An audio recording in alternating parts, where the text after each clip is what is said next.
মানুষের মধ্যে একটা বিচিত্র প্রবৃত্তি থাকে, অন্য সকলের বিষয়ে, তাদের জীবনের বিষয়ে, তাদের ব্যক্তিত্বের বিষয়ে, তাদের ভবিষ্যতের বিষয়ে অনুমান করা। এটা হলো অনুচিত। কারোর অতীতকালকে দেখে লোকে ভবিষ্যৎ বলে দিতে পারেন, বর্তমানকে দেখে ভবিষ্যতের বিষয়ে অনুমান করে ফেলেন। উদাহরণ দিতে হলে বলবো, কোনো দাসকে দেখুন, ওকে দেখে লোকে বলে যে ওর ভবিষ্যৎ সেটাই হতে পারে, অনুমান করে ফেলেন। আর এই রাজাকে দেখুন, উনি তো কত সুখী হবেন, উনি তো জগতের সব থেকে অধিক সুখী মানুষ, কত সুখ সুবিধা আছে ওনার কাছে, ধারণা করে ফেলেন। তবে সত্য তো এটাই যে কারোর ব্যক্তিত্বের বিষয়ে, তাদের ভবিষ্যতের বিষয়ে আপনি পূর্ণ সত্য কখনোই বলতে পারবেন না, শুধু অনুমান করতে পারবেন। আর এই অনুমান করে সত্যি কোনো লাভ হয় না, কারণ এই কাল সেটা হলো অত্যন্ত শক্তিশালী।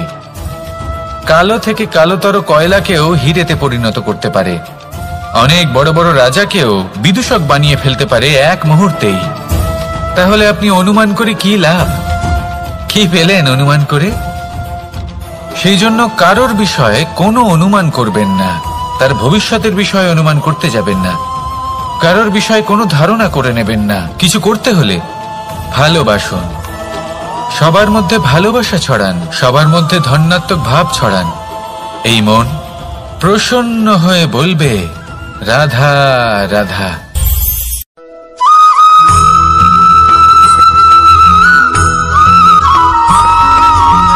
পঞ্চতত্ত্বের মধ্যে দ্বিতীয় তত্ত্ব হল ধরণী, ভূমি, যাকে আমরা ধরণী মাতা বলি। এই ধরণী ধৈর্য ধারণ করে, আর এর ওপরেই আমাদের সমগ্র সংসার নির্ভরশীল। কারণ এই ভূমি সহ্য ক্ষমতা রাখে, এর সহ্য ক্ষমতা হল অপরিসীম। সন্তান যতই আঘাত প্রদান করুক না কেন, প্রেম পূর্বক সহ্য করে, আর তার বদলে অমূল্য রত্ন প্রদান করে।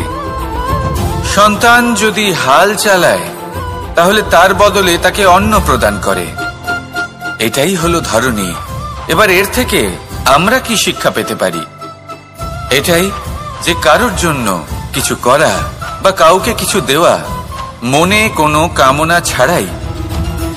আর এই কথাটা বুঝে যান, যদি কারোর জন্য কামনা না রেখে বা কোনো পাওয়ার আশা না রেখে কারোর জন্য কিছু করেন বা কারোকে কিছু দেন, যদি এটা আপনি শিখতে পারেন, তবে আপনি ভালোবাসতে শিখে গেছেন।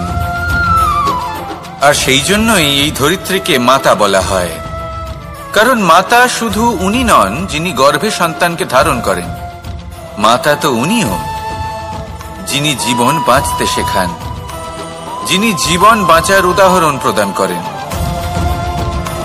তাহলে ধরণীর থেকে এই নিঃস্বার্থ ভাব শিখুন, নিঃস্বার্থ ভালোবাসা শিখুন, আর এই ভালোবাসার সাথেই বলুন, রাধা রাধা।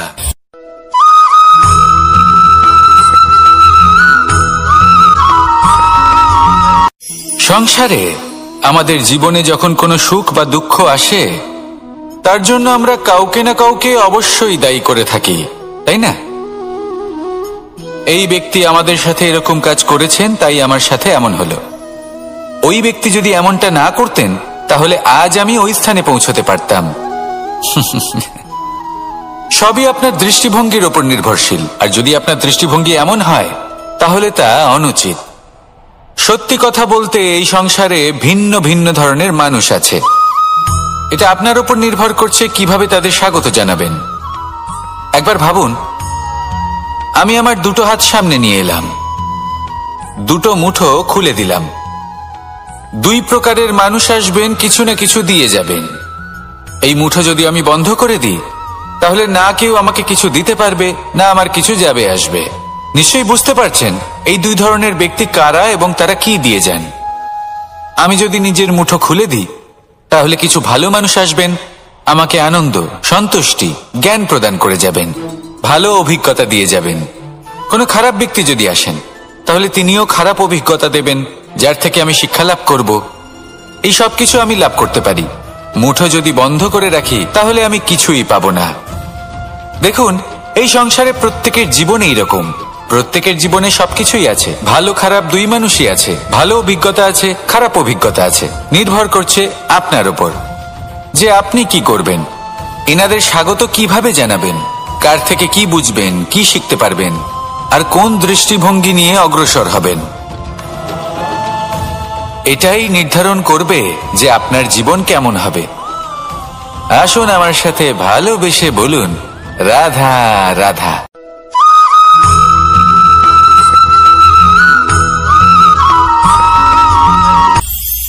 এটা হলো ধান গাছ। এর থেকে যে চাল উৎপন্ন হয় তা মানুষ গ্রহণ করেন। আর এটা কি? এ হলো জংলি ঘাস। একবার ভেবে দেখুন, যদি এই জংলি ঘাস ধান গাছের আশেপাশে থাকে তাহলে কি হবে? ধান উৎপন্ন হতে পারবে? তা উৎকৃষ্ট হতে পারবে? আমরা কি তা গ্রহণ করতে পারবো? কখনোই নয়। এই জংলি ঘাস ধানকে নষ্ট করে দেবে, কিন্তু নিজে জীবিত থাকবে। এটাই হলো আজকের শিক্ষা। এই সংসারে যদি আপনি নীতির পথে চলতে চান, উচিত কর্ম করতে চান, সংসারকে সেবা করতে চান, তাহলে জংলি ঘাসের মতো ব্যক্তিদের থেকে সবসময় দূরে থাকতে হবে। সেই ব্যক্তি যারা দুর্নীতি এবং মিথ্যা দ্বারা পরিপূর্ণ, যাদের ব্যবহার অশুভ, যাদের অনেক অশুভ গুণ রয়েছে, তারা সঠিক নয়। সেই সকল ব্যক্তি যাদের চরিত্র অত্যন্ত দুষ্ট হয়, তারা হয় শুভ চরিত্রের ব্যক্তিকে একদম নষ্ট করে দেয়, নয় নিজের মতো বানিয়ে তোলে। তাই যদি আপনি নীতির পথে চলতে চান, এই সংসারের জন্য শুভ কর্ম করতে চান, তাহলে সেই সঙ্গ লাভ করুন যে সঙ্গ জ্ঞানে পরিপূর্ণ, যাদের মধ্যে অনেক গুণ আছে, যাদের থেকে প্রতিদিন কিছু শিখতে পারবেন। এমন ব্যক্তির সাথে জীবন অতিবাহিত করুন। দুরাচারীদের থেকে দূরে থাকুন। তবেই এই মন প্রসন্ন হয়ে বলবে, রাধা রাধা।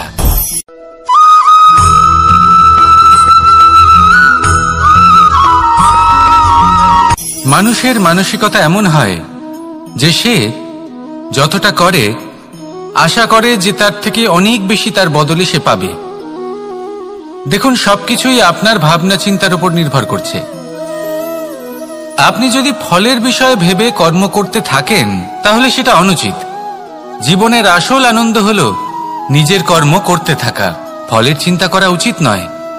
যদি আপনি এরকম ভাবেন যে আমি এতটা করছি, আমার এতটা পাওয়া উচিত, সেই ভাবনা অনুচিত।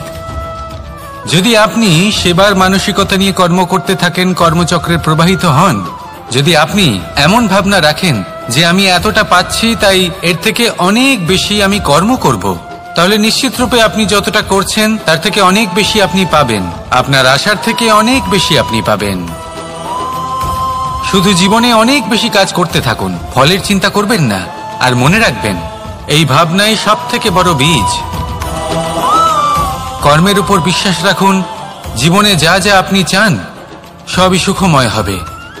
আসুন আর আমার সাথে ভালোবেসে বলুন, রাধা রাধা।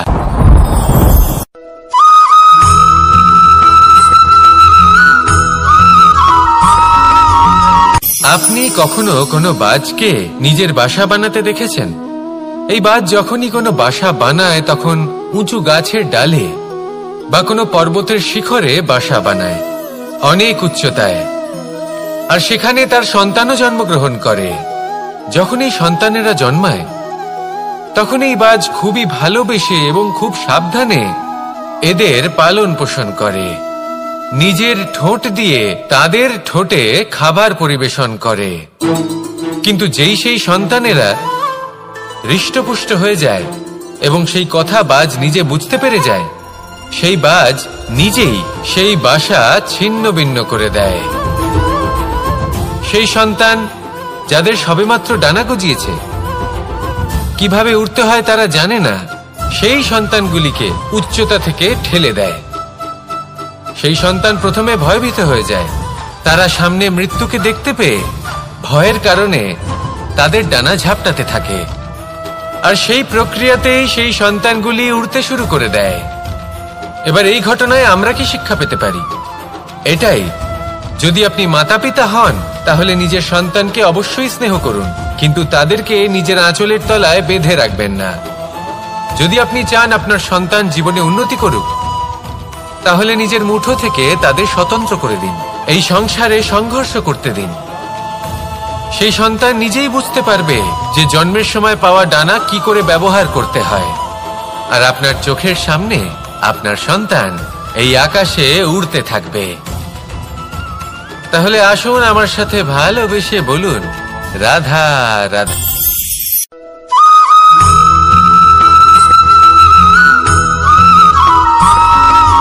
বসন্ত ঋতু, এই সময় মন আনন্দে ভরে থাকে। এমন মনে হয় যেন আমরা আকাশে বিচরণ করতে চলে যাই, কিন্তু সেটা তো সম্ভব নয়। সেই জন্য হয়তো আমরা ঘুড়ি ওড়াই, এই ঘুড়িকে নিজেদের প্রতিরূপ মনে করে। এবার অনেক মানুষ আছেন যারা ঘুড়ি ওড়ান, কিন্তু এই কর্মের সারমর্ম কি সেটা কজন বুঝতে পারেন? আপনি এটা মনে করুন যে আপনি হলেন সেই ঘুড়ি, আর এই সুতো যিনি ধরে রয়েছেন তিনি হলেন পরমাত্মা। আর এই সুতো যেখান থেকে শুরু হয় সেই লাটাই হল আমাদের কর্মচক্র। এবার আপনি নিজেই অনুমান করুন যে এই উড়ান কার ওপর নির্ভরশীল? পরমাত্মার ওপর আর আপনার কর্মের ওপর।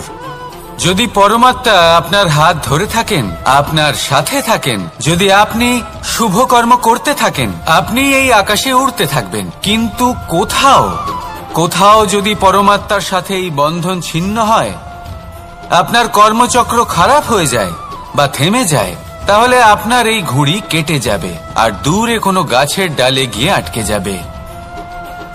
তাই শুধুমাত্র ঘুড়ি ওড়াবেন না, তার থেকে শিখুন। পরমাত্মার সাহচর্যে থাকুন, সবসময় শুভ কর্ম করতে থাকুন আর সবসময় এই আকাশে উড়তে থাকুন। আসুন আর আমার সাথে ভালোবেসে বলুন, রাধা।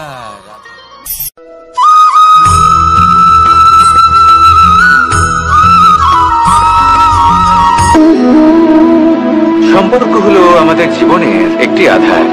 কিছু সম্পর্ক এমন যে আমরা জন্মসূত্রে লাভ করি, যেমন পরিবার, মা বাবা। কিছু সম্পর্ক আছে যে আমরা জীবনে অর্জন করে থাকি, তা সে প্রেমের হোক, স্নেহের হোক বা বন্ধুত্বের। এই সকল সম্পর্ক লাভ করার বা গড়ে তোলার 5টি ধাপ রয়েছে। প্রথম ধাপ, কোনো ব্যক্তির সাথে আলাপ হওয়া, তার সাথে কথা বলা বা তাকে দেখা। দ্বিতীয় ধাপ, সে ব্যক্তিকে আমাদের ভালো লাগা। তৃতীয় ধাপ, আমাদের এটা চাইতে শুরু করা যে জীবনে এই ব্যক্তি যেন আমাদের বন্ধু হন, আমাদের জীবনে থাকে, বা আমাদের কাউকে ভালোবেসে ফেলা আর এটা আমাদের ভাবা বা চাওয়া যে সেই ব্যক্তি যেন আজীবন আমার সাথে থাকেন, আমার জীবনে আমার সাথী হয়ে। চতুর্থ ধাপ, লাভ করা। এবার এই ধাপটি অনেক মানুষের পক্ষে খুবই সরল হয়, বড়ই সরল ভাবে নিজেদের সঙ্গীকে লাভ করে থাকেন। কিছু মানুষের জন্য এই ধাপ অত্যন্ত কঠিন হয়ে থাকে। অনেক প্রতিকূল পরিস্থিতির উপর জয়লাভ করে তারা সঙ্গীকে লাভ করেন, কিন্তু লাভ অবশ্যই করেন। এরপরে আসে পঞ্চম, অন্তিম এবং সব থেকে গুরুত্বপূর্ণ ধাপ। সেটা হলো সেই সম্পর্ক পালন করা। এটা হলো এমন এক বিষয় যা প্রত্যেক মানুষের শেখা উচিত। যদি ব্যক্তি নিজের জীবনে সম্পর্ক রক্ষা করতে শিখে যান, তবে প্রত্যেক সম্পর্ক তার জীবনকে স্বর্গ করে তুলবে।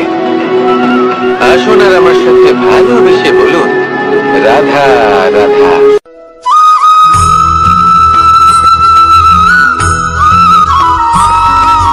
জীবনে যখন কোনো ব্যক্তি নিজের লক্ষ্য প্রাপ্তির জন্য নিরন্তর পরিশ্রম করতে থাকেন, চেষ্টা করতে থাকেন, তখন তিনি কষ্ট অনুভব করেন।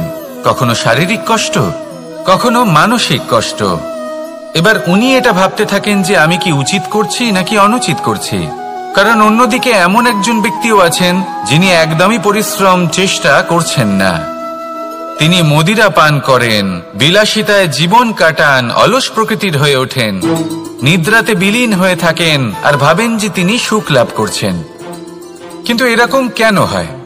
কারণ যখন আমরা সৎ পথে থাকি, উচিত পথে চলি, লক্ষ্য প্রাপ্ত করার জন্য চেষ্টা করতে থাকি, তখন আমাদের ভেতরে থাকা নেতিবাচক শক্তি এবং পাপ এই দেহকে ত্যাগ করে দেয়।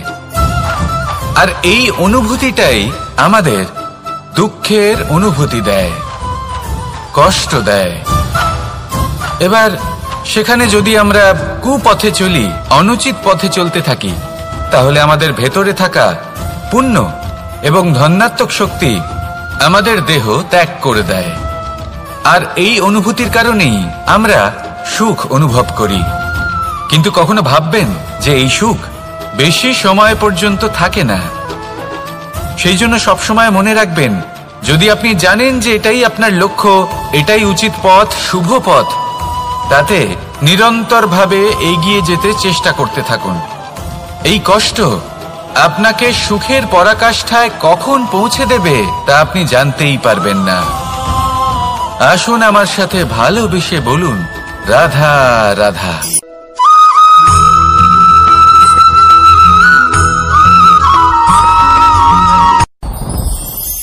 সাথী। সাথী এই শব্দটির ব্যাখ্যা কে কিভাবে করে? মিত্র, সখা, বন্ধু। কিন্তু অর্থ একটাই, তিনি যিনি আপনার সঙ্গী হন আর তিনি যার সাথী আপনি হন।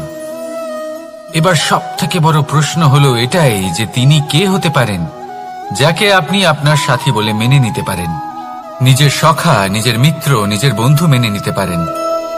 আপনার সাথী হলেন তিনি যিনি দুঃখের সময় আপনার পাশে থাকবেন, আপনার হাত ধরে থাকবেন। আপনার সাথী হলেন তিনি যার হাত আপনি নিজের সুখের দিনে ধরে থাকবেন। সেই সাথীরই হাত ধরুন যিনি দুঃখে সবসময় আপনাকে সাহায্য করার জন্য তৎপর হয়ে থাকেন, আপনার পাশে থাকেন, আর যাকে সুখের দিনে আপনি আপনার সাথে রাখতে পারেন। আর যখন আপনার সাথে আপনার এই সাথী থাকবে, তখন আপনি এটা বুঝবেন যে যখন জীবনে দুঃখ আসে, তখন এই দুঃখ কমে যায়, সবার মধ্যে ভাগ হয়ে যায়। আর যদি তখন সুখ আসে, তাহলে সেটা সবার উপস্থিতিতে আরো বেড়ে যায়। এটাই হলো প্রেম, এটাই হলো ভালোবাসা, এটাই হলো সঙ্গ। যেমন সম্পর্ক আমার আর রাধার মাঝে। তাহলে আসুন আর আমার সাথে ভালোবেসে বলুন, রাধা রাধা।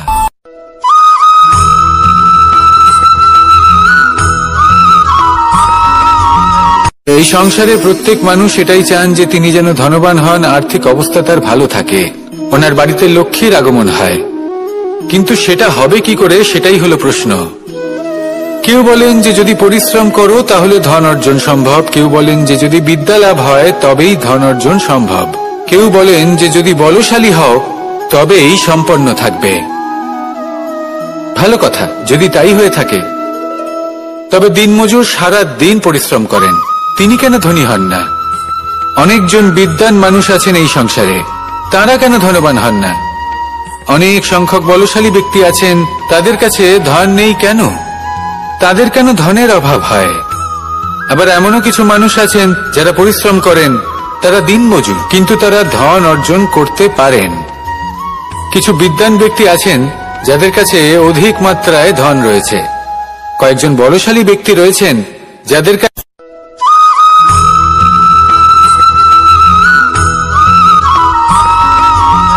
পঞ্চতত্ত্বের মধ্যে দ্বিতীয় তত্ত্ব হল ধরণী, ভূমি, যাকে আমরা ধরণী মাতা বলি। এই ধরণী ধৈর্য ধারণ করে, আর এর ওপরেই আমাদের সমগ্র সংসার নির্ভরশীল। কারণ এই ভূমি সহ্য ক্ষমতা রাখে, এর সহ্য ক্ষমতা হল অপরিসীম। সন্তান যতই আঘাত প্রদান করুক না কেন, প্রেম পূর্বক সহ্য করে, আর তার বদলে অমূল্য রত্ন প্রদান করে। সন্তান যদি হাল চালায়, তাহলে তার বদলে তাকে অন্ন প্রদান করে। এটাই হলো ধরণী। এবার এর থেকে আমরা কি শিক্ষা পেতে পারি? এটাই যে কারোর জন্য কিছু করা বা কাউকে কিছু দেওয়া মনে কোনো কামনা ছাড়াই। আর এই কথাটা বুঝে যান, যদি কারোর জন্য কামনা না রেখে বা কোনো পাওয়ার আশা না রেখে কারোর জন্য কিছু করেন বা কারোকে কিছু দেন, যদি এটা আপনি শিখতে পারেন তবে আপনি ভালোবাসতে শিখে গেছেন। আর সেই জন্যই এই ধরিত্রীকে মাতা বলা হয়, কারণ মাতা শুধু উনি নন যিনি গর্ভে সন্তানকে ধারণ করেন, মাতা তো উনিও যিনি জীবন বাঁচতে শেখান, যিনি জীবন বাঁচার উদাহরণ প্রদান করেন। তাহলে ধরনীর থেকে এই নিঃস্বার্থ ভাব শিখুন, নিঃস্বার্থ ভালোবাসা শিখুন, আর এই ভালোবাসার সাথেই বলুন রাধা রাধা।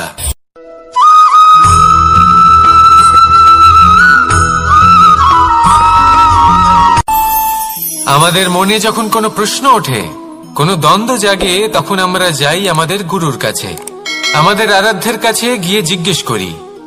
এইভাবেই একদিন আমি পৌঁছলাম আমার আরাধ্যের কাছে, আমার মহাদেবের কাছে, আর ওনাকে প্রশ্ন করলাম যে মহাদেব, জীবনে আনন্দ পাওয়ার, উৎসব পালনের, প্রেম ভাগ করে নেবার, জীবনকে উপভোগ করে নেওয়ার সর্বশ্রেষ্ঠ সময় কোনটা?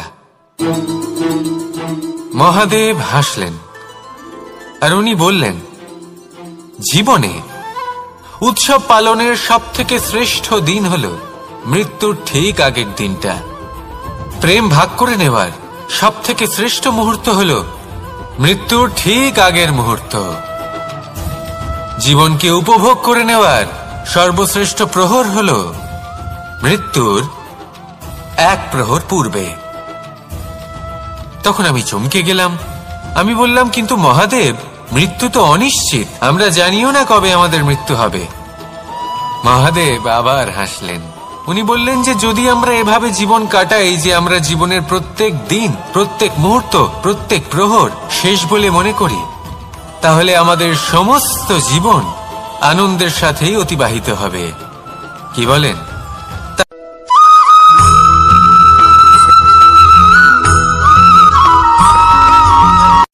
সংসারে আমাদের জীবনে যখন কোনো সুখ বা দুঃখ আসে, তার জন্য আমরা কাউকে না কাউকে অবশ্যই দায়ী করে থাকি, তাই না? এই ব্যক্তি আমাদের সাথে এরকম কাজ করেছেন, তাই আমার সাথে এমন হলো। ওই ব্যক্তি যদি এমনটা না করতেন, তাহলে আজ আমি ওই স্থানে পৌঁছতে পারতাম। সবই আপনার দৃষ্টিভঙ্গির উপর নির্ভরশীল, আর যদি আপনার দৃষ্টিভঙ্গি এমন হয়, তাহলে তা অনুচিত। সত্যি কথা বলতে, এই সংসারে ভিন্ন ভিন্ন ধরনের মানুষ আছে। এটা আপনার উপর নির্ভর করছে কিভাবে তাদের স্বাগত জানাবেন। একবার ভাবুন, আমি আমার দুটো হাত সামনে নিয়ে এলাম, দুটো মুঠো খুলে দিলাম।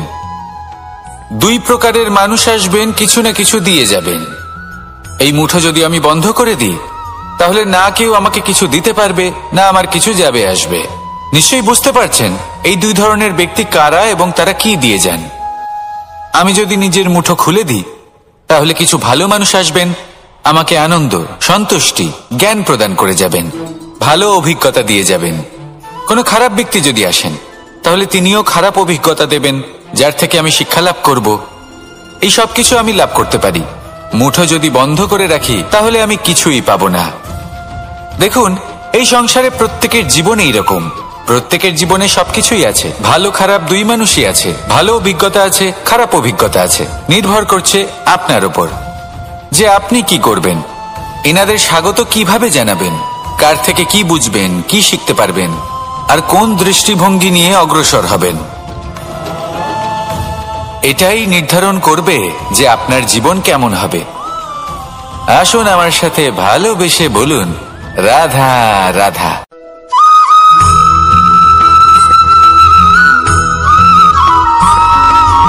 জীবনে অগ্রসর হওয়ার জন্য আমাদের কাকে প্রয়োজন হয়? মাতা পিতা, বন্ধু, প্রেম, সাহায্য, অর্থ, পরিশ্রম, আশা। ভিন্ন ভিন্ন মানুষ ভিন্ন ভিন্ন বিকল্প চয়ন করে। যদি আমি আপনাকে বলি, তাহলে জয় আর পরাজয়ের মন্ত্র দুটো শব্দের উপর নির্ভর করে, মেনে নেওয়া আর দৃঢ় হওয়া। যদি মেনে নেন, তাহলে হেরে যাবেন। যদি দৃঢ় হন, তাহলে নিশ্চিত রূপে জয়ী হবেন।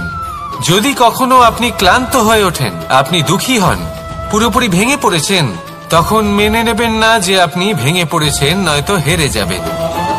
তখন উল্টে স্থির করবেন যে যাই হয়ে যাক না কেন, আমি জয়ী হবই। আর আপনি দেখবেন যে জয় নিশ্চিত রূপে আপনার কাছেই আসবে। তাহলে এই কথা মনে রাখবেন আর আমার সাথে ভালোবেসে বলবেন, রাধা রাধা।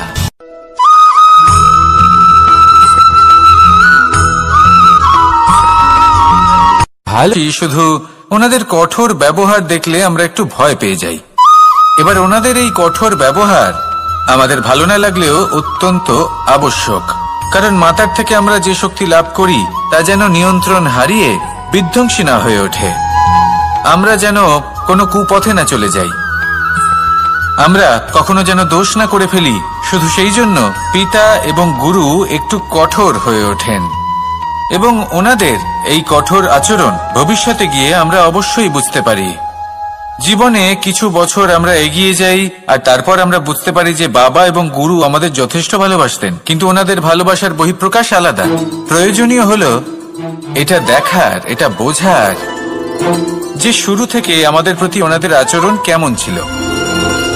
ওনাদের কঠোর হওয়ার পেছনে ওনাদের ভালোবাসাটা বোঝার চেষ্টা করুন, ওনাদের চিন্তাটা বোঝার চেষ্টা করুন, ওনাদের পথপ্রদর্শনের আড়ালে আপনার ভবিষ্যতের জন্য যে পরিকল্পনা ওনারা করেছেন সেটা বোঝার চেষ্টা করুন। তখন আপনারা বুঝতে পারবেন ওনাদের ভালোবাসাকে। আপনার মনের মধ্যে আপনা থেকেই ওনাদের প্রতি সম্মান জেগে উঠবে।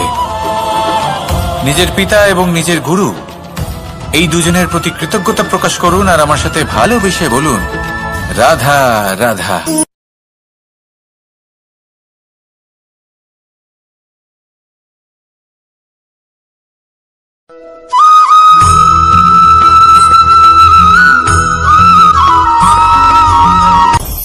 আপনি কখনো পর্বতের শিখরে উঠেছেন?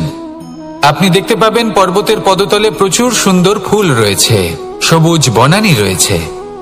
যত আপনি ওপরে উঠতে থাকবেন তত ফুল কমতে থাকবে, সবুজ বনানী কমতে থাকবে।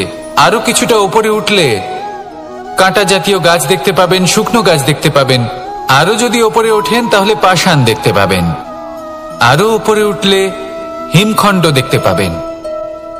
এই যে পর্বত, তা মনুষ্য জীবনের সব থেকে উত্তম উদাহরণ। মানুষ যখন সাফল্যের শিখরে পৌঁছতে চান, মহানুভবতার শিখরে পৌঁছতে চান, পথে যত আস্তে আস্তে উপরে উঠতে থাকেন ততই ভৌতিক বস্তু তার থেকে বিচ্ছিন্ন হতে থাকে। যদি তিনি সেই ভৌতিক বস্তুগুলি ত্যাগ না করতে পারেন তাহলে কখনোই সেই স্থানে পৌঁছতে পারবেন না। আর মানুষ যদি উচিত ত্যাগ করতে পারেন, পথে অগ্রসর হতে থাকেন, এগোতে থাকেন, তাহলে একদিন না একদিন তিনি মহানুভবতার, জ্ঞানের, সাফল্যের হিমের স্বাদ অবশ্যই লাভ করবেন। মনে রাখবেন, মানব জীবনে ত্যাগ হলো অত্যন্ত গুরুত্বপূর্ণ অংশ। আসুন আমার সাথে ভালোবেসে বলুন, রাধা রাধা।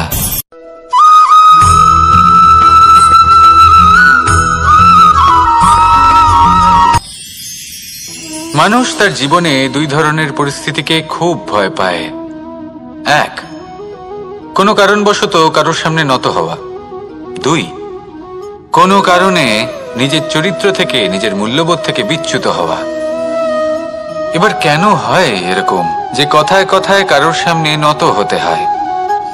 কেন বারংবার নিজের চরিত্র থেকে চ্যুত হতে হয়? এরকম কেন হয়? এটা তখনই হয় যখন আমাদের শিক্ষা এবং মূল্যবোধের অভাব থাকে। যদি মানুষের মধ্যে প্রকৃত শিক্ষা থাকে তাহলে এই সংসারে কোনো সময় এবং কারোর সামনেই নত হওয়ার কোনো প্রয়োজন নেই। যদি মানুষের মধ্যে মূল্যবোধ থাকে তাহলে তাকে নিজের মূল্যবোধ বা চরিত্র থেকে বিচ্যুত হতে হয় না, তা সে যাই হয়ে যাক না কেন। কোনো বালককে যদি জন্ম থেকেই সুশিক্ষার অধিকারী করা হয়, শিক্ষিত করা হয়, মূল্যবোধের অধিকারী করা হয়, তবে সে এই সংসারে এমন কর্ম করবে যাতে সে নিজেকে, নিজের পরিবারকে, সমগ্র সমাজকে গর্বিত করতে পারে। শিক্ষা লাভ করুন, মূল্যবোধ লাভ করুন এবং আমার সাথে ভালোবেসে বলুন, রাধা রাধা।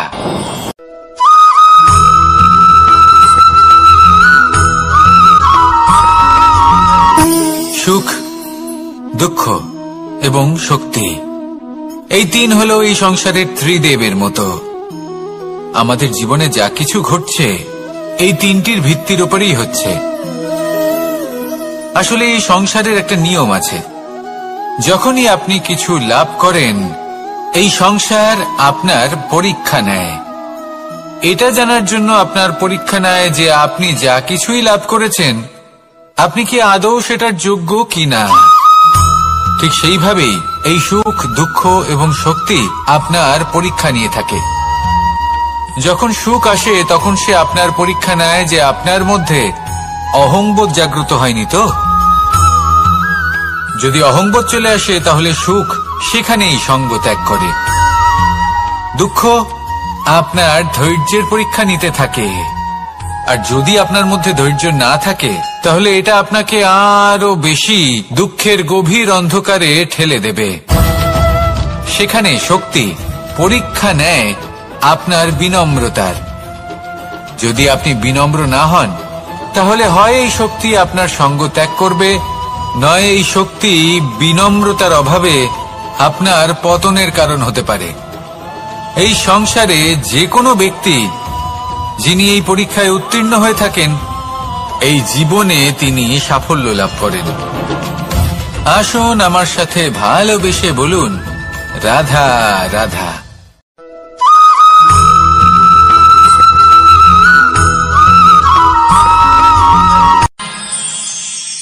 আমরা সবাই সূর্যকে সম্মান কেন করি? কারণ আমরা জানি যে সন্ধেবেলা যখন সূর্যাস্ত হবে তখন শুধুমাত্র অন্ধকার বাকি থাকবে। ঠিক কিছুটা এরকমই হয় আমাদের মাতা পিতাও, যিনি আমাদের জন্ম দেন, আমাদের ভরণ পোষণ করেন, আমাদের বড় করেন, আমাদের প্রেম প্রদান করেন। কখনো কখনো তাদের মুখ থেকে কটু কথা নিঃসৃত হয়, আমাদের দুঃখ হয়, কিন্তু তখন আমাদের এটা বোঝা উচিত এগুলি নিঃসৃত হচ্ছে আমাদেরই মঙ্গলের জন্য।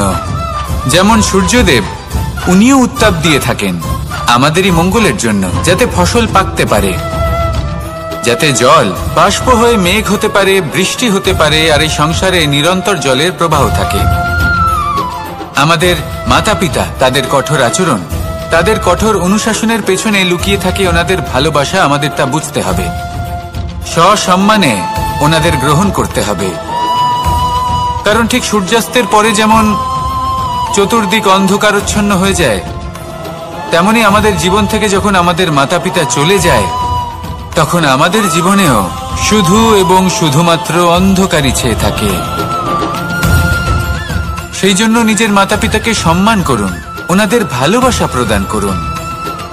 এই মন আর এই জীবন প্রসন্ন হয়ে বলবে, রাধা রাধা।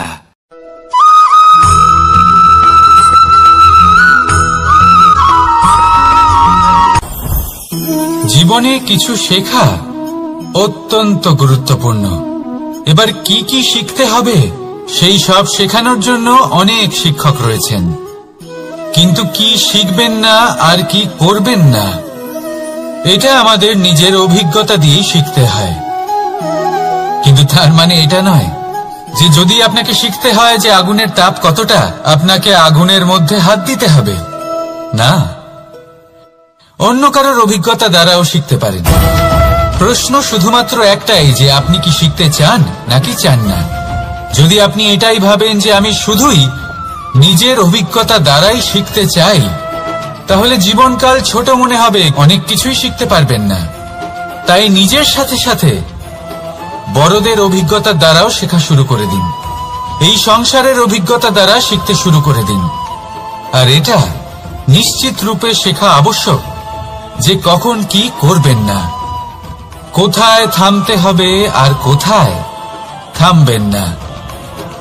তাহলে আসুন আর আমার সাথে ভালোবেসে বলুন, রাধা রাধা।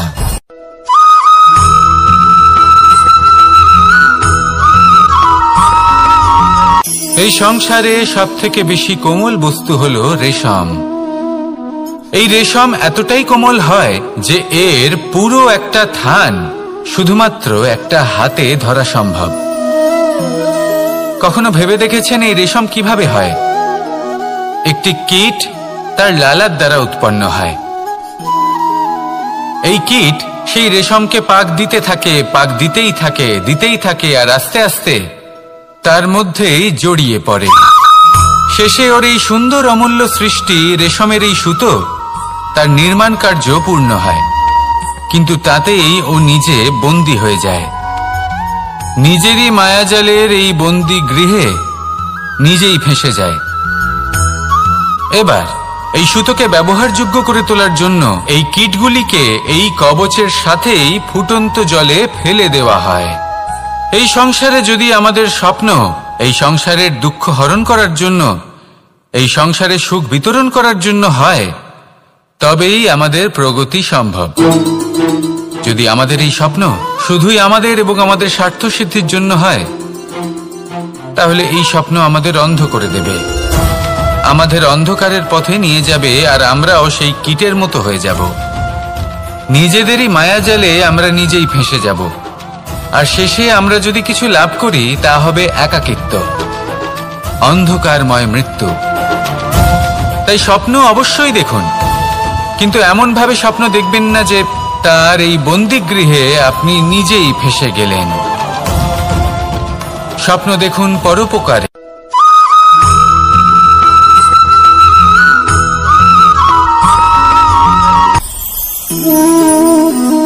শক্তি এক অত্যন্ত বিচিত্র বস্তু, বা বলতে পারেন অনুভূতি। পিতা সবসময় চান যেন তিনি তার শক্তি পুত্রকে। আসুন আপনাকে সহজে বোঝাই। যদি আপনি সুপাত্র হন আর আপনাকে শক্তি দেওয়া হয়, তাহলে আপনি সেই শক্তির গুরুত্ব বুঝবেন, কোথায় সেই শক্তি প্রয়োগ করা উচিত সেটা বুঝবেন। আর এটা যেহেতু অর্জন করা শক্তি হবে, সেই শক্তির অপব্যবহার হবে না। কিন্তু যদি এই আপনি কুপাত্র হন আর যদি আপনাকে এই শক্তি দেওয়া হয়, তাহলে কি হবে? দেখতে গেলে এই শক্তি আপনি দান হিসেবে পেয়েছেন, তাই না আপনি এই শক্তির গুরুত্ব বুঝবেন আর না এর প্রয়োগ আপনি জানবেন। তার অপব্যবহার হওয়া সুনিশ্চিত। তাই যদি আপনি কোনো শক্তি অর্জন করতে চান, তাহলে আগে তার যোগ্য হয়ে উঠুন, পুত্র নয় পাত্র হয়ে উঠুন। আর আমার সাথে ভালোবেসে বলুন, রাধা রাধা।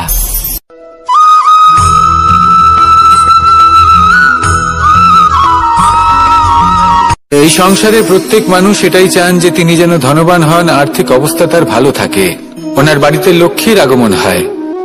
কিন্তু সেটা হবে কি করে, সেটাই হলো প্রশ্ন। কেউ বলেন যে যদি পরিশ্রম করো তাহলে ধন অর্জন সম্ভব, কেউ বলেন যে যদি বিদ্যা লাভ হয় তবেই ধন অর্জন সম্ভব, কেউ বলেন যে যদি বলশালী হও তবেই সম্পন্ন থাকবে। ভালো কথা, যদি তাই হয়ে থাকে, তবে দিনমজুর সারা দিন পরিশ্রম করেন, তিনি কেন ধনী হন না? অনেকজন বিদ্বান মানুষ আছেন এই সংসারে, তারা কেন ধনবান হন না? অনেক সংখ্যক বলশালী ব্যক্তি আছেন, তাদের কাছে ধন নেই কেন? তাদের কেন ধনের অভাব হয়? আবার এমনও কিছু মানুষ আছেন যারা পরিশ্রম করেন, তারা দিনমজুর, কিন্তু তারা ধন অর্জন করতে পারেন। কিছু বিদ্বান ব্যক্তি আছেন যাদের কাছে অধিক মাত্রায় ধন রয়েছে, কয়েকজন বলশালী ব্যক্তি রয়েছেন যাদের কাছে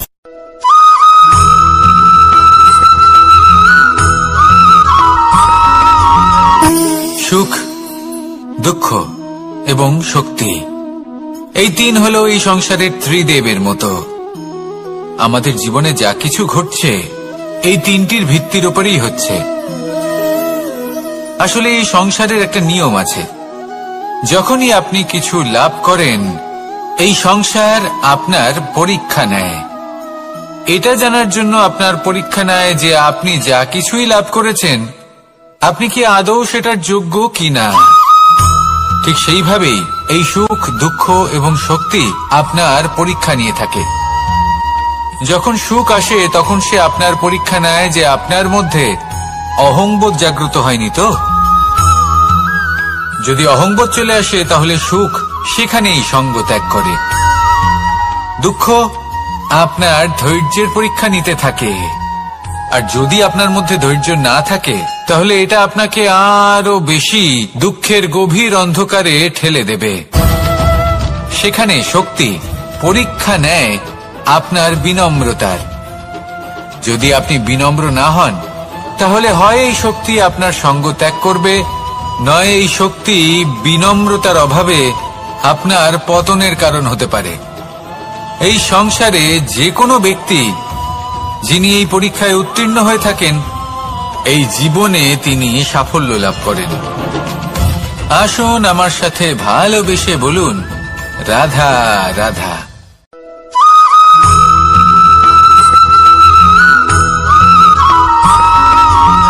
পঞ্চতত্ত্বের মধ্যে দ্বিতীয় তত্ত্ব হল ধরণী, ভূমি, যাকে আমরা ধরণী মাতা বলি।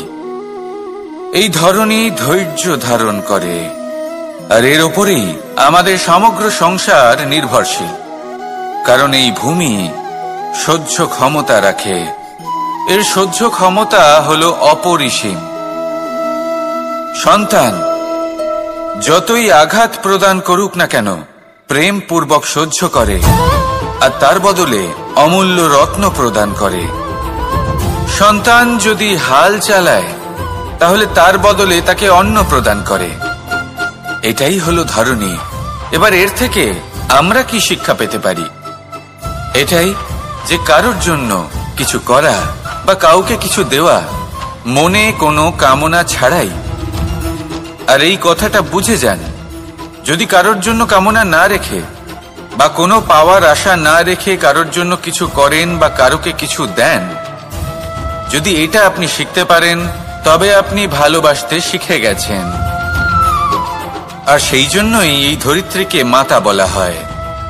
কারণ মাতা শুধু উনি নন যিনি গর্ভে সন্তানকে ধারণ করেন, মাতা তো উনিও যিনি জীবন বাঁচতে শেখান, যিনি জীবন বাঁচার উদাহরণ প্রদান করেন। তাহলে ধরণীর থেকে এই নিঃস্বার্থ ভাব শিখুন, নিঃস্বার্থ ভালোবাসা শিখুন, আর এই ভালোবাসার সাথেই বলুন, রাধা রাধা।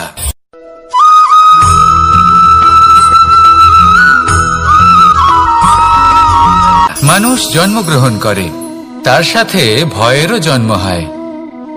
ছোটবেলা থেকেই আমাদের মনে কোনো না কোনো প্রকারের ভয় থেকেই যায়। কেউ এই বিষয়ে ভয় পায় যে তার কোনো বস্তু তার থেকে দূরে চলে যাবে, কেউ এই বিষয়ে ভয় পায় যে আমি নিজেকে হারিয়ে ফেলব, কেউ এই ভেবে ভয় পায় যে আমার প্রিয়জনেরা তারা যেন আমার থেকে দূরে না চলে যায়, কেউ এই ভেবে ভয় পায় যে আমরা যেন পথ না হারিয়ে ফেলি, আদি ইত্যাদি। কিন্তু সত্যি কথা বলতে, ভেবে দেখুন এই ভয় বাস্তবে কি?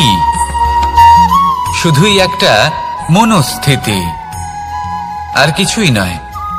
যা কিছু আপনি জীবনে পেয়েছেন তা একদিন আপনাকে হারাতে হবে। এই জীবন হলো আপনারই, কিন্তু তাও একদিন সমাপ্ত হবে। তাই ভয় পেয়ে কি লাভ?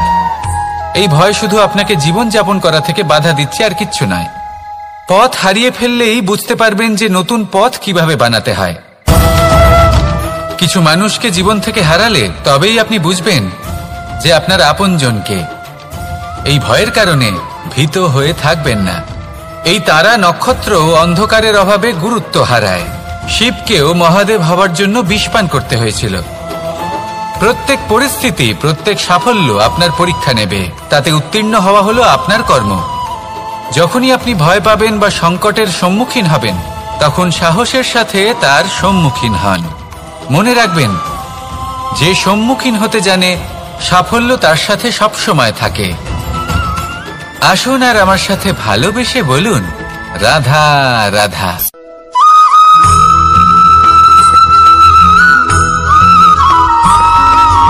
জীবনে অগ্রসর হওয়ার জন্য আমাদের কাকে প্রয়োজন হয়? মাতা পিতা, বন্ধু, প্রেম, সাহায্য, অর্থ, পরিশ্রম, আশা।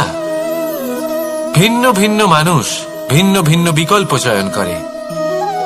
যদি আমি আপনাকে বলি,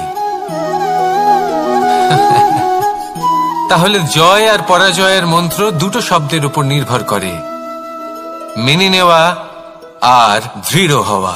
যদি মেনে নেন তাহলে হেরে যাবেন, যদি দৃঢ় হন তাহলে নিশ্চিত রূপে জয়ী হবেন। যদি কখনো আপনি ক্লান্ত হয়ে ওঠেন, আপনি দুঃখী হন, পুরোপুরি ভেঙে পড়েছেন, তখন মেনে নেবেন না যে আপনি ভেঙে পড়েছেন, নয়তো হেরে যাবেন।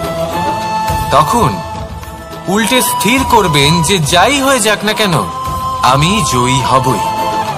আর আপনি দেখবেন যে জয় নিশ্চিত রূপে আপনার কাছেই আসবে। তাহলে এই কথা মনে রাখবেন আর আমার সাথে ভালোবেসে বলবেন, রাধা রাধা।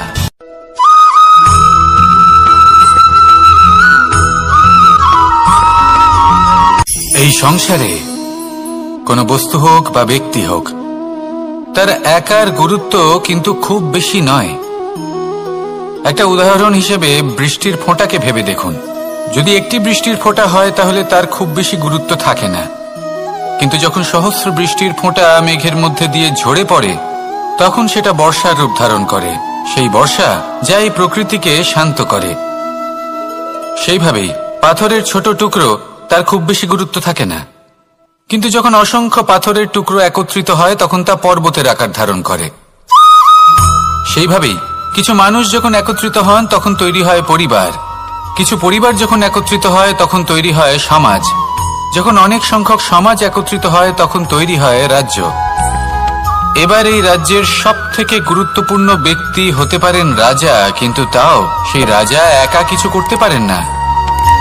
যুদ্ধ লড়ার সময় তারও নিজের সৈন্যদলকে প্রয়োজন পড়ে। কিন্তু এই সংসারে এমন একজন ব্যক্তি আছেন যিনি একাই সব কাজ করতে থাকেন, এবং সেই ব্যক্তি হলেন মা। আমাদের জীবনে একজন পিতার ভূমিকা কিন্তু নিঃসন্দেহে অমূল্য, কিন্তু আমাদের সকলের জীবনে যে ভূমিকা একজন মায়ের তা অন্য কারোর থাকে না।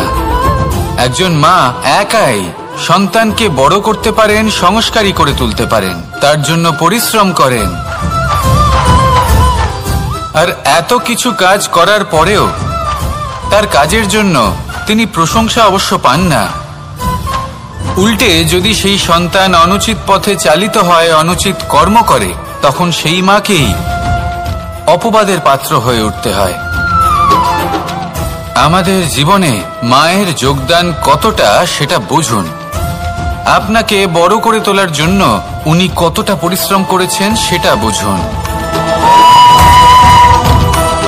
আজ থেকে, এখন থেকে, এই মুহূর্ত থেকে মাকে সম্মান করতে শিখুন। যখন সময় পাবেন, যখন সুযোগ হবে, তখন তার প্রশংসা করুন, ওনারও ভালো লাগবে।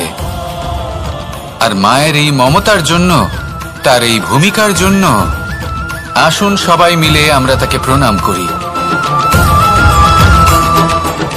আর সকলে মিলে ভালোবেসে বলি, রাধা রাধা।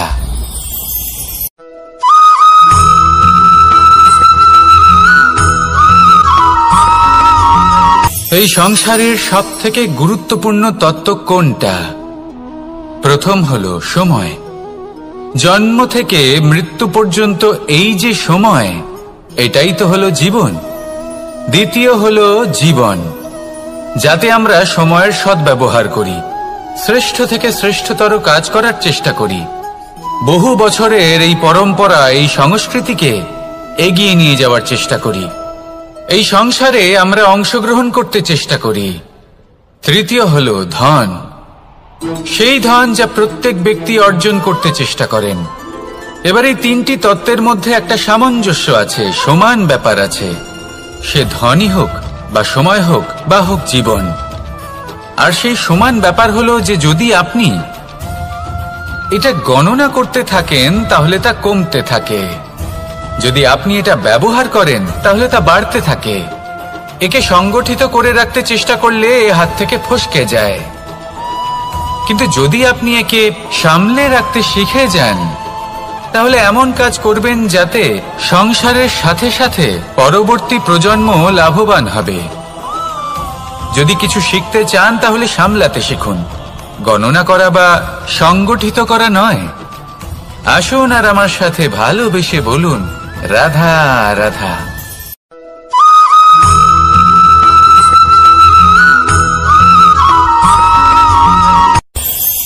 এই সংসারে আমরা প্রকাশ কোথা থেকে পাই? এর উত্তর বড়ই সরল। ভোরে যখন সূর্যোদয় হয় তখন প্রকাশের কিরণ আমাদের ঘরে এসে পৌঁছয়। এইভাবেই আমরা প্রকাশ লাভ করি। এবার এই প্রকাশের আলোতেই আমরা সারাদিনের কাজ সম্পন্ন করি। সন্ধে হয়ে যায়, সূর্যাস্তও হয়ে যায়। আর আমাদের ঘর যাতে অন্ধকার না হয় তার জন্য আমরা একটা প্রদীপ প্রজ্বলিত করি। এটাই ঘটে আমাদের জীবনেও।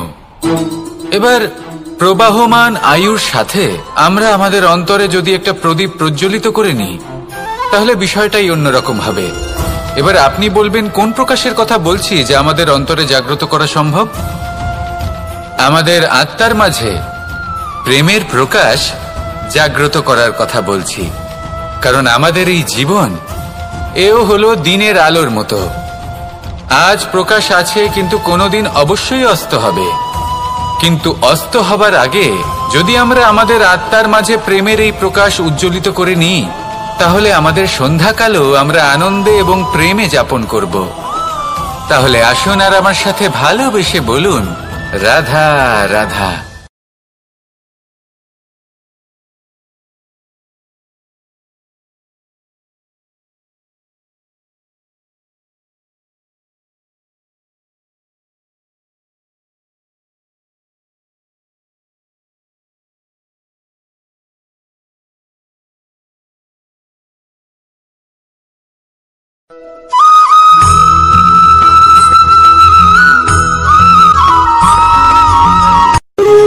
যখন মানুষের মৃত্যু হয় তখন কি হয়? অনেক সংখ্যক মানুষ শোক পালন করতে চলে আসেন। যে ব্যক্তি মৃত্যু লাভ করেছেন তার অনেক বস্তু থাকে যেগুলো তার প্রিয়, যেগুলো তিনি ব্যবহার করেছেন।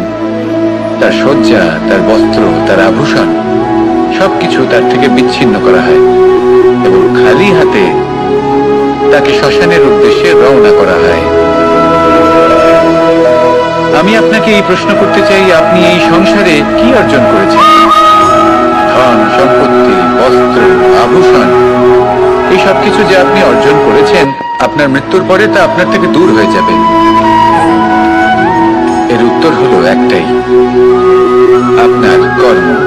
শুধু সেটাই আছে যা একান্ত আপনার, আর শুধু সেটাই এই সংসার থেকে চলে যাওয়ার পরেও সংসারেই জীবিত থাকবে।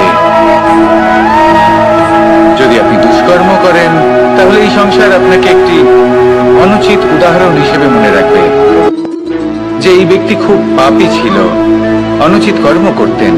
যে পথে তিনি চলেছেন সেই পথে কারোর চলা উচিত নয়।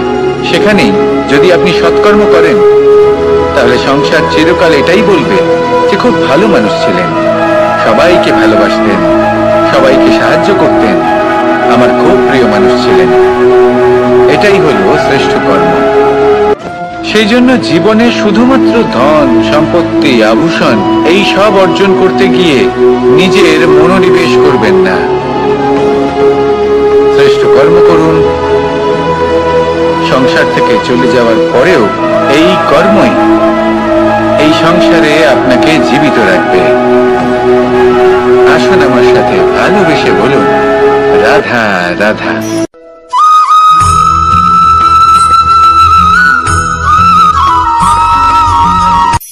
এই সংসারে সাফল্য লাভ করার জন্য জ্ঞানের প্রয়োজন হয়, পরিশ্রমের প্রয়োজন হয়, দৃঢ় নিষ্ঠার প্রয়োজন হয়, নিরন্তর চেষ্টা করা প্রয়োজনীয়। কিন্তু আরো কিছু আছে যা অত্যন্ত প্রয়োজনীয় এবং গুরুত্বপূর্ণ। তা হলো ভালো বন্ধু। তাদের থাকা অত্যন্ত প্রয়োজনীয়। যদি ভালো বন্ধু থাকে, তাহলে সময় এলে তারা ঢাল হয়ে আপনাকে সুরক্ষা করবেন। সময় এলে অস্ত্রের মতো শত্রুকে সংহারও করবেন। যদি তিনি জ্ঞানী হন, তাদের মধ্যে সদ্গুণ থাকে, তাহলে এই সব গুণ আপনার মধ্যেও প্রবেশ করবে। তাহলে সাফল্যের জন্য ভালো বন্ধু পাওয়া অত্যন্ত প্রয়োজনীয়। কিন্তু শুধু বন্ধু কেন, ভালো শত্রুও থাকা প্রয়োজনীয়। এবার আপনি ভাববেন, এ আমি কি বললাম? যদি আপনার জীবনেও ভালো অর্থাৎ শক্তিশালী শত্রু থাকে, তাহলে আপনিও শক্তিশালী হতে থাকবেন। এই শত্রু আপনাকে প্রেরিত করবে আরো বেশি শক্তিশালী হয়ে ওঠার। কখনো কোনো হরিণকে দেখুন, তীব্র গতিতে দৌড়তে থাকে। কেন তীব্র গতিতে দৌড়য়? এই কারণে নয় যে কোথাও তার জন্য মধুর ঘাস অপেক্ষা করে রয়েছে, না। সে এই কারণে তীব্র গতিতে দৌড়য় কারণ সেটা না করলে তার পেছনে একটি সিংহ আছে যে ওকে নিজের ভোজন করে ফেলবে। তাই জীবনে বিপদ, সংকট এই সবকিছুও হলো অত্যন্ত গুরুত্বপূর্ণ। তার সম্মুখীন হতে শিখুন আর আমার সাথে ভালোবেসে বলুন, রাধা রাধা।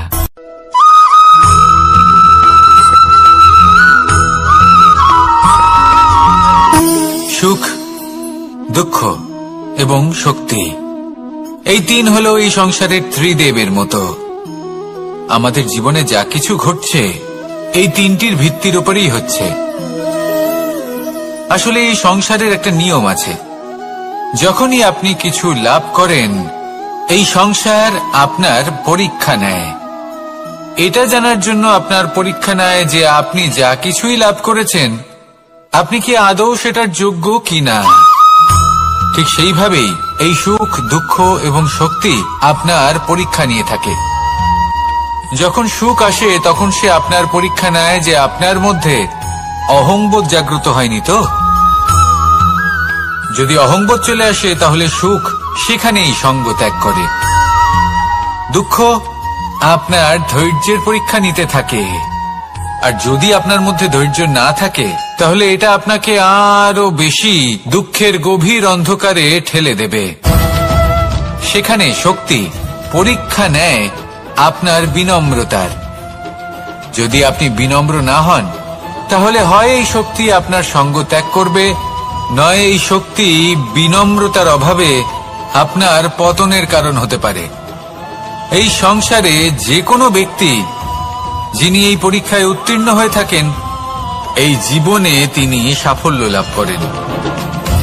আসুন আমার সাথে ভালোবেসে বলুন, রাধা রাধা।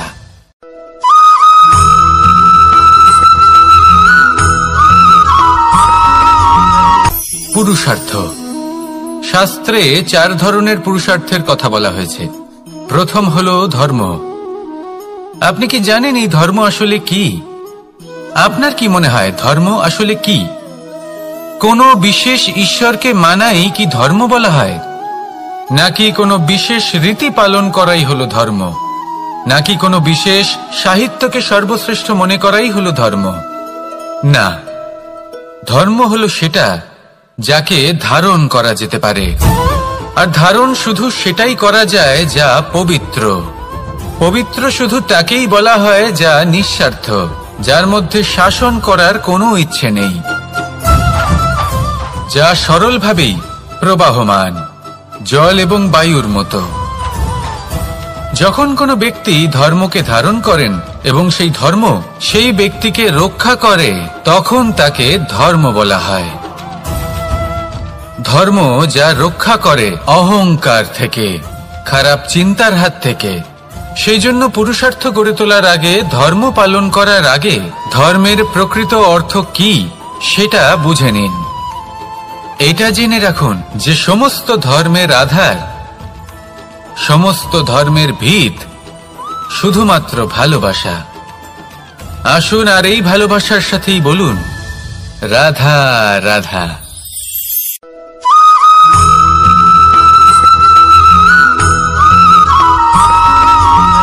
এই সংসারে সবথেকে বেশি কোমল বস্তু হলো রেশম।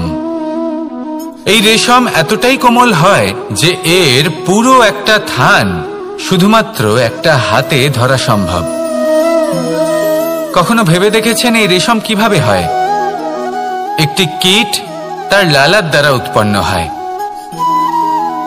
এই কীট সেই রেশমকে পাক দিতে থাকে, পাক দিতেই থাকে, দিতেই থাকে, আর আস্তে আস্তে তার মধ্যেই জড়িয়ে পড়ে। শেষে ওর এই সুন্দর অমূল্য সৃষ্টি রেশমের এই সুতো তার নির্মাণ কার্য পূর্ণ হয়, কিন্তু তাতেই ও নিজে বন্দী হয়ে যায়। নিজেরই মায়াজালের এই বন্দী গৃহে নিজেই ফেঁসে যায়। এবার এই সুতোকে ব্যবহারযোগ্য করে তোলার জন্য এই কীটগুলিকে এই কবচের সাথেই ফুটন্ত জলে ফেলে দেওয়া হয়।